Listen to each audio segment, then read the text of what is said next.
പശ്ചിമ ബംഗാളിലെ മൂർഷിദാബാദില് ബാബറി മസ്ജിദിന് തറക്കല്ലിടുമെന്ന് തൃണമൂൽ കോൺഗ്രസ് MLA ആയിട്ടുള്ള ഹുമയൂൺ കബീർ പറഞ്ഞിട്ടുണ്ട്. ഇത് മൂപ്പര് കുറച്ച് ദിവസങ്ങൾക്ക് മുമ്പ് പറഞ്ഞതാണ്. പറഞ്ഞു കഴിഞ്ഞ് പിന്നീട് അത് എന്താ പറയുക നിശബ്ദമാക്കി വെച്ചതാണ്. കാരണം വലിയ വിവാദത്തിലേക്ക് ആ വിഷയം പോയിട്ടുണ്ടായിരുന്നു. ഇപ്പോൾ വീണ്ടും അതും ഡിസംബർ 6 തന്നെ ഇത് തറക്കല്ലിടുമെന്നാണ് പറയുന്നത്. ഇത് കൃത്യമായ അജണ്ടയോട് കൂടിയാണ് നമ്മുടെ രാജ്യത്തെ അസ്ഥിരപ്പെടുത്തുന്ന ചില കാര്യങ്ങൾ നടപ്പാക്കാനാണ്. അല്ല, ഇപ്പം അത് പറയാൻ പറ്റുന്ന ഒരു സംസ്ഥാനം ഈ പശ്ചിമ ബംഗാളേ ഉള്ളൂ ഇന്ത്യ മഹാരാജ്യത്ത്. കേരളത്തിനകത്ത് അങ്ങനെ പറയുന്ന ആൾക്കാരുണ്ടെങ്കിലും അത്ര എണീറ്റ് എന്ന് പറയാൻ പറ്റുന്ന ഒരു അവസ്ഥയില്ല. കാരണം ഈ ഇപ്പം ബാബറി മസ്ജിദ് എന്ന് പറയുന്ന തർക്കമന്ദിരം, അതേ നമ്മൾ പറയാനൊക്കെ പള്ളിയാണെന്നും പറഞ്ഞാൽ നമുക്ക് അംഗീകരിക്കാൻ പറ്റത്തില്ല. അതൊന്നും തർക്കമന്ദിരമായിരുന്നില്ല, രാമക്ഷേത്രത്തിന്റെ മുകളിൽ തർക്കമന്ദിരം. ആ തർക്കമന്ദിരം അവിടെ പൊളിച്ചു. അതിനുശേഷം വളരെ കാലത്തിന് ശേഷം ഇവിടുത്തെ ഒരാളും ഈ പറഞ്ഞതുപോലെ ബലം പിടിച്ച് പണിയുമെന്നോ അല്ലെങ്കിൽ ആൾബലം അല്ലെങ്കിൽ കൂട്ടായ്മ അല്ലെങ്കിൽ ആ സംഘടന ഇത് പണിയുമെന്ന് പറഞ്ഞില്ല. ഇവിടുത്തെ സുപ്രീം കോടതി വളരെ ദീർഘമായിട്ട് പരിശോധിച്ച് അവസാനം വന്ന വിധിയുടെ അടിസ്ഥാനത്തിലാണല്ലോ അവിടെ പണിഞ്ഞത്. അതിന് ബാബറി മസ്ജിദ് എന്ന് പറയുന്ന തർക്കമന്ദിരം വീണ്ടും പുനഃസ്ഥാപിക്കുന്നതിന് വേറെ സ്ഥലം വേണമെങ്കിൽ കണ്ടെത്തി കൊടുക്കാൻ പറഞ്ഞു. അത് കൊടുക്കാം എന്ന് പറഞ്ഞിടത്ത് ഇതുവരെ അവർ പണിയാത്തതിനകത്തോ അല്ലെങ്കിൽ അവർ പണിയുന്നതിനകത്ത് തീരുമാനം നീണ്ടുപോകുന്നതിനകത്തോ വേറെ ആരും കാര്യമില്ല. അപ്പം ഇത് വീണ്ടും ഒരു വിഷയം. ഇപ്പം ഏറ്റവും അവസാനം ഡൽഹി സ്ഫോടനത്തിനകത്ത് വന്ന വിഷയം എന്താണെന്നറിയോ? അവന്മാരുടെയും പ്രശ്നം ബാബറി മസ്ജിദിന്റെ വിഷയമാണല്ലോ. ആ വിഷയം അതേ അർത്ഥത്തിൽ അതേ വലിപ്പത്തിൽ ഏറ്റെടുക്കാൻ നിൽക്കുന്ന ഒരു സംസ്ഥാനവും ആ സംസ്ഥാനത്തെ മുഖ്യമന്ത്രി അവരുടെ MLA-മാരും. അത് നമ്മൾ മനസ്സിലാക്കേണ്ടത്. അതായത് ഭീകരവാദികൾ ഇപ്പോഴും ഏറ്റെടുത്തുകൊണ്ട് നടക്കുന്ന അല്ലെങ്കിൽ ബാബറി മസ്ജിദ് ഒരു മിഷൻ കണ്ടായിരുന്നു അന്ന് ഡിസംബർ 6 ഇത്ര ഇടത്ത് 30 കാറുകൾ ഏറ്റെടുത്തിട്ട് 30 ഇടത്ത് ഇന്നതുപോലെ ചെയിൻ സ്ഫോടനം നടത്തുന്നത് ഏതിൻ്റെ വിഷയത്തിൽ? ബാബറി മസ്ജിദിൽ. അതേ വിഷയം ഭീകരന്മാർ പറഞ്ഞ അതേ വിഷയം പരസ്യമായിട്ട് ഏറ്റെടുക്കുകയും ബാബറി മസ്ജിദ് പുനഃസ്ഥാപിക്കാൻ UP നടക്കാത്ത സമയത്ത് വേറൊരു സംസ്ഥാനത്ത് നടക്കാത്ത സമയത്ത് നടക്കുന്നതായിട്ടുള്ള ഒരു സംസ്ഥാനമായിട്ട് ഈ പറയുന്ന പശ്ചിമ ബംഗാൾ മാറും. SIR-നകത്ത വിഷയം എന്തോ 6 ജില്ലകൾ പൂർണ്ണമായിട്ടും ആ പ്രദേശത്തുള്ള ആൾക്കാരെ അവിടെ നിന്ന് ഓടിച്ചിട്ട് പശ്ചിമ ബംഗാളിൽ നിന്നുള്ള മുസ്ലിങ്ങൾ കൈയടത്തിയിരിക്കുന്നു. അതായത് ശരീഅത്ത് നിയമം പറയാതിരിക്കാൻ വയ്യ. നമ്മൾ നേരിട്ട് കണ്ടത് അവർ MP അവിടെ നടപ്പാക്കുന്നത്. ഇന്ത്യ മഹാരാജ് നടപ്പാക്കുന്നത് ഈ 6 ജില്ലകളിലാണ്, പശ്ചിമ ബംഗാളിലെ അതിർത്തി ജില്ലകളിൽ. അപ്പം അതിനകത്ത് SIR വന്നു കഴിഞ്ഞാൽ അവർ പോകേണ്ടി വരും. ഇവിടുത്തെ യഥാർത്ഥ ജനാധിപത്യത്തെ അട്ടിമറിക്കുന്നതിന് വേണ്ടി ഓരോ സംസ്ഥാനത്തും പശ്ചിമ ബംഗാളിൽ നിന്നുള്ള ആളിനെ കയറ്റി ഇവിടുത്തെ റേഷൻ കാർഡും ഐഡന്റിറ്റി കാർഡും തിരിച്ചറിയൽ കാർഡും ഒക്കെ കൊടുത്ത് ഇവിടെ കിട്ടേണ്ട ആനുകൂല്യം കൊടുത്തപ്പോൾ ഇവിടുത്തെ മുസ്ലിം ഉൾപ്പെടെ പറഞ്ഞ SIR വേണമെന്ന്. ആ സ്ഥാനത്ത് ആ മുഖ്യമന്ത്രി പറയുന്നത് അവിടെ ഇരിക്കട്ടെ. കാരണം എന്താണെന്ന് പറയും, ജനാധിപത്യത്തെ അട്ടിമറിക്കാൻ. അപ്പം അതിനകത്ത് അവർ തിരിച്ചു പോയി തുടങ്ങി. പിടിച്ചാൽ അകത്ത് കിടക്കും. 5 കൊല്ലം 5 ലക്ഷം രൂപ 5 കൊല്ലം അവർ തിരിച്ചു പോയി തുടങ്ങിയാൽ വീണ്ടും ജാതിക്കാരുണ്ടാക്കുക. ഇവരെ പിടിച്ചു നിർത്തുന്നതിന് വേറെ വലിയൊരു കാര്യമുണ്ട്. ഈ ന്യൂസ് സൈറ്റിൽ റിപ്പോർട്ട് ചെയ്താൽ SIR-നകത്ത് പരിശോധിച്ചപ്പോൾ ഉണ്ടല്ലോ ഏതാണ്ട് 2.5 ലക്ഷം 2.25 ലക്ഷം 2.5 ലക്ഷം കൃത്യമായിട്ട് പറഞ്ഞത് എണ്ണം പറഞ്ഞേക്കുന്നത്. അവിടുന്ന് വന്ന് മുസ്ലിങ്ങളെ മൊത്തം ഹിന്ദു കൺവേർഷൻ ആക്കി. ഹിന്ദുക്കളായിട്ടും കൺവേർട്ട് ചെയ്യുക. അവസാനം പരിശോധിച്ചപ്പോൾ കള്ളക്കണക്കാ. ഇപ്പം എല്ലാ രീതിയിലും പിടുത്തം വീഴുകയാണ്. അപ്പൊ കരഞ്ഞുകൂവി മമത, മനസ്സിലായി, രക്ഷയില്ലാതെ വീണ്ടും ജാതിക്കാർഡിലേക്ക് വരികയാണ്, ജാതി വിഷയത്തിലേക്ക് വരികയാണ്. അതായത് അവിടെ ഒരു കലാപന്തരീക്ഷം. അവർക്ക് ഒരുപക്ഷെ ജനാധിപത്യ സംവിധാനത്തിൽ നിന്ന് പുറത്തു പോയാൽ ഒരു കലാപം, നേരത്തെ പറഞ്ഞതുപോലെ അതിനകത്ത് പശ്ചിമ ബംഗാളിൽ ബംഗ്ലാദേശിന്റെ സഹായത്തോടു കൂടി കലാപം ഉണ്ടാക്കി പറയാതിരിക്കാൻ നിവൃത്തിയിൽ ഇന്ത്യയിൽ നിന്ന് വേർതിരിച്ച് സ്വന്തം ഒരു രാജ്യം സൃഷ്ടിക്കുന്നതിൻ്റെ മാനസികാവസ്ഥയിൽ പോകുന്ന ഒരു മുഖ്യമന്ത്രിയാണ് മമതാ ബാനർജി. അതിൻ്റെ ഒരുക്കങ്ങൾ പല ഘട്ടങ്ങളിലും പല രീതിയിലും അവിടെ നടക്കുന്നത്. എന്തഴിമതി നടത്തിയാലും അവരുടെ കുറേ ആൾക്കാരെ കൂട്ടുന്നു. ആൾക്കാർ ആരാ ഇവരുടെ കൂടെ ജാഥയായിട്ട് വരിക? സ്ത്രീയെ പീഡിപ്പിച്ച ജാഥ, രാജ്യവിരുദ്ധത്തിന് ജാഥ, അല്ലെങ്കിൽ ഭരണഘടനാ ലംഘനം നടത്തി അതിനെ ചോദ്യം ചെയ്ത ജാഥ. ഇന്ത്യയിലെ ആളാരാ? രോഹിംഗ്യ മുസ്ലിങ്ങൾ. ഇന്ത്യയിലെ ആരാളാ? ബംഗ്ലാദേശിൽ നിന്നുള്ള മുസ്ലിങ്ങൾ.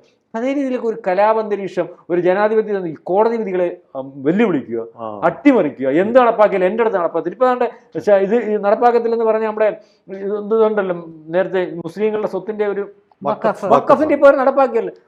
ഇവിടെ നിൽക്കണോ, ഇവിടെ ഭരിക്കണോ, ഇന്ത്യയുടെ ഭാഗമായിട്ടിരിക്കണോ, നടപ്പാക്കി മുന്നോട്ട് പോകാൻ പറ്റത്തുള്ളൂ. ഏതായാലും അതിൻ്റെ ഒരു ഒരുക്കമാണ് ഇവിടുടെ ഭീകരന്മാർ. നമ്മൾ പറയുന്ന പോലെ ഭീകരവാദികൾ.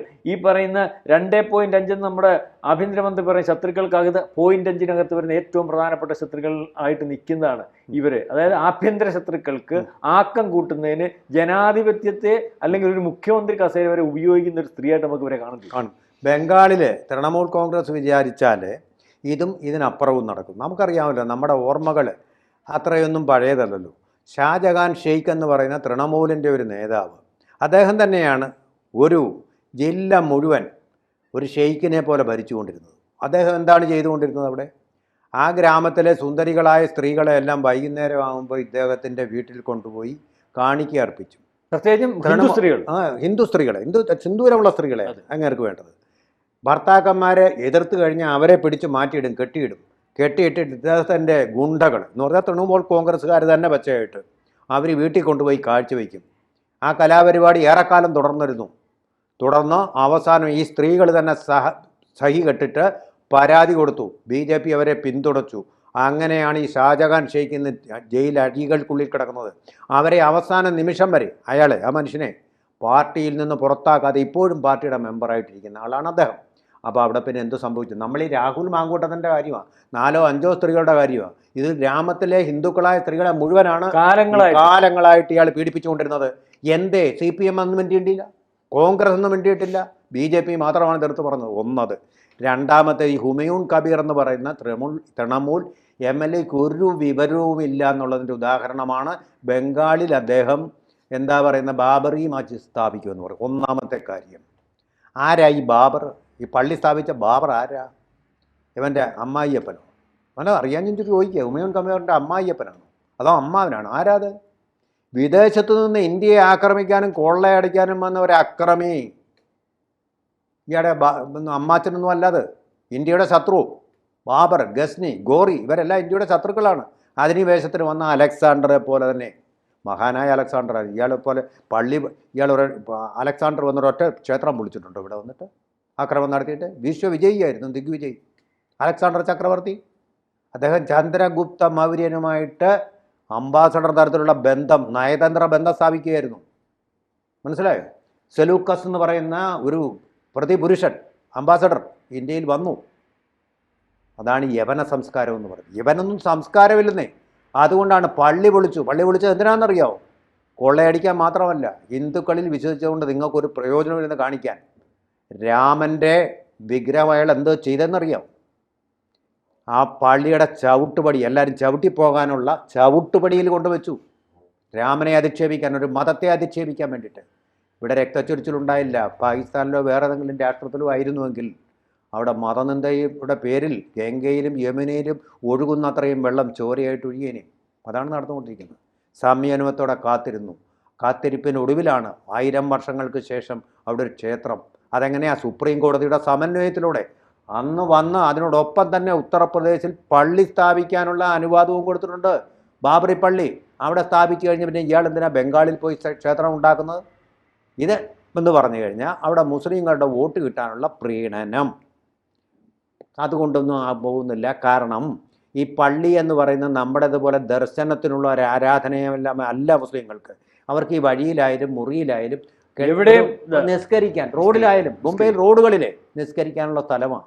ദർശനത്തിനുള്ള പുണ്യസ്ഥലമൊന്നും അല്ല അവിടെ. പിന്നെ കാല് കഴുകാനും ഒക്കെയുള്ള സൗകര്യം അത്രയേ ഉള്ളൂ. അല്ലാതെ വേറെ ഒരു പുണ്യസ്ഥലമല്ല അവർക്കത്. പക്ഷേ ഹിന്ദുക്കൾക്ക് രാമൻ്റെ ജന്മസ്ഥലമാണ്. യെരുശലേം പള്ളി എങ്ങനെയാണ് ക്രിസ്ത്യാനികൾക്കെന്ന് പറയുന്നത് പോലെ, അതുപോലെ തന്നെ മക്കയിലെ കാബ എങ്ങനെയാണ് മുസ്ലിങ്ങൾക്കെന്ന് പറയുന്നത് പോലെ പുണ്യഭൂമിയാണത്. അവിടെ മാത്രമേ ആ രാമൻ ജനിച്ചിട്ടുള്ളൂ. വേറെ എവിടെയെങ്കിലും കൊണ്ട് വയ്ക്കാൻ പറ്റില്ല. ബംഗാളിൽ വയ്ക്കാൻ പറ്റില്ല, ഉത്തർപ്രദേശിൻ്റെ മറ്റു പ്രദേശത്തും വയ്ക്കാൻ പറ്റില്ല. അവിടെയാണെന്ന് ശ്രീരാമന്റെ ധ്വജാരോഹണം പ്രധാനമന്ത്രി നടത്തിയിരിക്കുന്നത്. ഇന്ത്യയുടെ അഭിമാനമാണത്. ഇതിൽ ഇവർ പറയുന്ന ഒരു കാര്യം, പശ്ചിമ Bengal Islamic foundation of India എന്ന പേരിൽ ബാബറി മസ്ജിദ് നിർമ്മിക്കാൻ ഹുമയൂൺ കബീർ ശ്രമിക്കുന്നു എന്നാണ് പറയുന്നത്. അപ്പൊ ഇത്തരത്തിലൊരു ഫൗണ്ടേഷൻ ഉണ്ടാക്കുകയാണെങ്കിൽ സ്വാഭാവികമായും ഫണ്ട് വരും സർ. കോടികളുടെ ഇടപാട് നടക്കും. വേറൊരു കാര്യമുണ്ട് ഇതിനകത്ത്. മമതാ ബാനർജി പറയുന്നത് പോലെയല്ലേ, ഇതിനകത്ത് കിടക്കുന്ന മാക്രിയുടെ കൂട്ട് കാര്യങ്ങൾ തീരുമാനിക്കുന്ന ഒരു അവസ്ഥ എന്നൊക്കെ കാര്യം പോയി. ഫണ്ട് വരുന്നതിന്റെ പുറകില് എവിടുന്ന് വരുന്നു എന്നുള്ള കാര്യം ഇപ്പൊ അറിയുന്നുണ്ട്. പിന്നെ രണ്ടാമത് ഇപ്പം ബീഹാർ തെരഞ്ഞെടുപ്പിന് ശേഷം യഥാർത്ഥ ജനാധിപത്യത്തെ ഇന്ത്യ മഹാരാജ്യത്തെ കൊണ്ടുവരുന്നതിന് SIR ശ്രമിക്കുമ്പോൾ, അല്ലെങ്കിൽ അതിനകത്ത് ഇല്ലാത്തവനെയൊക്കെ മാറ്റുമ്പോൾ കണ്ടില്ലേ, കഴിഞ്ഞ പ്രാവശ്യം തുലാതുലം നിന്നിടത്ത് ഇപ്രാവശ്യം BJPക്ക് വൻഭൂരിപക്ഷം ഉണ്ട്. അതിന്റെ കാര്യം എന്താ, അട്ടിമറി ഒന്നുമല്ല, ശുദ്ധീകരിച്ചപ്പോ ജനത്തിന്റെ താല്പര്യം ഇതാ.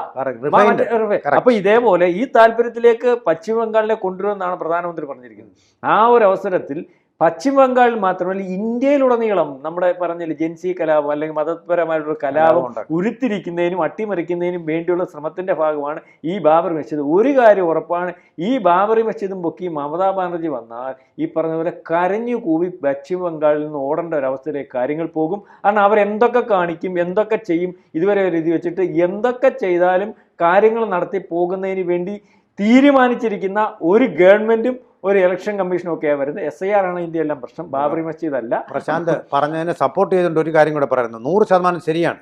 കലാപം ഉണ്ടാക്കാനുള്ള ശ്രമം രാഹുൽ ഗാന്ധി നടത്തി, പരാജയപ്പെട്ടു. അതിനായിരുന്നു SIR എന്നും പറഞ്ഞ് ബീഹാറിൽ കൂടെ യാത്ര ചെയ്ത്. ഇപ്പോൾ ബീഹാറിൽ തോറ്റു തുന്നം പാടിയപ്പോൾ ഈ മതമേലധ്യക്ഷന്മാരെ തന്നെ അതിന് ചുമതലപ്പെടുത്തിയിരിക്കുക. നോക്കൂ, ഈ ജമാഅത്തെ ഇസ്ലാമി ഹിന്ദ് എന്ന് പറഞ്ഞാൽ ഇന്ത്യയിലെ ജമാഅത്തെ ഇസ്ലാമിയുടെ അധ്യക്ഷനായിട്ടുള്ള മൗലവി മദനി ഏറ്റവും ഒടുവിൽ പറഞ്ഞിരിക്കുന്നത് എന്താണെന്നറിയാം? ആദ്യം പറഞ്ഞത് ഒരു മുസ്ലിമിന് ഇന്ത്യയിൽ വൈസ് ചാൻസലർ ആവാൻ പറ്റുമല്ലോ. എവിടത്തെ കാര്യമാണ് പറഞ്ഞത്? അൽ ഫലാ യൂണിവേഴ്സിറ്റി, ഹരിയാനയിലെ തീവ്രവാദികളെ എന്താ അതിൻ്റെ പേര്? അൽ ഫലാ യൂണിവേഴ്സിറ്റിയിൽ അവിടെയാണ് ഈ ബോംബ് നമ്മുടെ ആളുകളെ കൊല്ലാനുള്ള രാസവസ്തുക്കൾ ഉണ്ടാക്കിയത്. അവിടെ വൈസ് ചാൻസലർ ചോദ്യം ചെയ്തു എന്നതിൻ്റെ പേര് മുസ്ലിമിന് ഈ രാജ്യത്ത് വൈസ് ചാൻസലർ ആവാൻ പറ്റില്ല. അവൻ്റെ കൂടി സഹായത്തോടു കൂടിയാണ് ഈ ചാന്ദിനി ചൗക്കിനടുത്തുള്ള ലാൽ കിലായിൽ കൊണ്ടുപോയി ഈ രാസവസ്തുക്കളുടെ സ്ഫോടനം കൊണ്ട് ആളുകളെ കൊന്ന. അപ്പോൾ അതാണ് ഈ മദനി ഇപ്പോൾ പറഞ്ഞിരിക്കുന്നത് എന്താണെന്നറിയാം? മൗലവി മദനി അദ്ദേഹം പറഞ്ഞിരിക്കുന്നത് സുപ്രീം കോടതികൾ മുസ്ലിങ്ങൾക്കെതിരെയാണ്. ഇന്ത്യയിലെ സുപ്രീം കോടതികൾ മുസ്ലിങ്ങൾക്കെതിരാണ്. കലാപത്തിനുള്ള ആഹ്വാനം തന്നെയാണിത്, രാഹുൽ ഗാന്ധി കാണിക്കുന്നത് പോലെ തന്നെ. പിന്നെ നിങ്ങൾ നോക്കൂ, SIRൻ്റെ ശുദ്ധീകരണം വഴി വൻ ഭൂരിപക്ഷം NDA നേടിയ ബീഹാറിൽ നോക്കൂ, രാമൻ്റെ ക്ഷേത്രമല്ല ഇനി വരാൻ പോകുന്നത്. അവിടെ മുമ്പേ തന്നെ പറഞ്ഞതാണ്, മുഖ്യമന്ത്രി പറഞ്ഞതാണ്, നിതീഷ് കുമാർ പറഞ്ഞതാണ്. അവിടെ മിഥിലാഞ്ചൽ എന്ന് പറഞ്ഞൊരു ജില്ലയുണ്ട്. മിഥിലാഞ്ചൽ എന്ന് പറഞ്ഞാൽ എന്താണ്? മിഥില ആരുടെ ജന്മസ്ഥലമാണ്? സാക്ഷാൽ സീതാദേവിയുടെ, ജാനകി. ആ സ്ഥലത്ത് ജാനകി ക്ഷേത്രം വരാൻ പോവുകയാണ്. ഉത്തർപ്രദേശിലാണ് രാമക്ഷേത്രമെങ്കിൽ ബീഹാറിൽ വരാൻ പോകുന്നത് സീതാക്ഷേത്രമാണ് വരാൻ പോകുന്നത്. ഈ ഹുമയൂൺ കബീറിൻ്റെ ഈ പറച്ചിലല്ലാതെ ഈ ക്ഷേത്രം അവിടെ വന്നു കഴിഞ്ഞാൽ അത് ബാബറി മസ്ജിദ് ആവുകയില്ല, വെറും മസ്ജിദ് ആവുകയുള്ളൂ. കാരണം ബാബറിയുടെ പേരിൽ എങ്ങനെ നമ്മുടെ ഇന്ത്യ രാജ്യത്തൊരു പള്ളി സ്ഥാപിക്കാൻ പറ്റും? അലക്സാണ്ടറുടെ പേരിൽ പള്ളിയുണ്ടോ ഈ രാജ്യത്ത്? അതെ.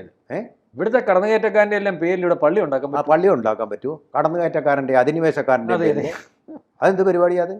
അത് നടക്കാൻ പോകുന്ന. അല്ലാതെ ഈ രാജ്യത്ത് നിയന്ത്രിക്കാനൊരു കേന്ദ്ര ഗവൺമെൻറ് ഉണ്ട്, അതിനൊരു പ്രധാനമന്ത്രിയുണ്ട്. അതുള്ളിടത്തോളം ഹുമയൂൺ കബീറെ നിങ്ങളുടെ ഈ ശ്രമങ്ങളും വാക്കുകളും പാഴ്വാക്കുകളാണ്. ഹൂബ്ലി നദിയിൽ കൂടി അതങ്ങ് ഒഴുകിപ്പോകുകയുള്ളൂ ബംഗ്ലാദേശിലേക്ക്, അല്ലേ? പദ്മാ നദിയിൽ ചെന്ന് ചേർന്നു. ABC ഹിന്ദി ന്യൂസ് സബ്സ്ക്രൈബ് ചെയ്യുക.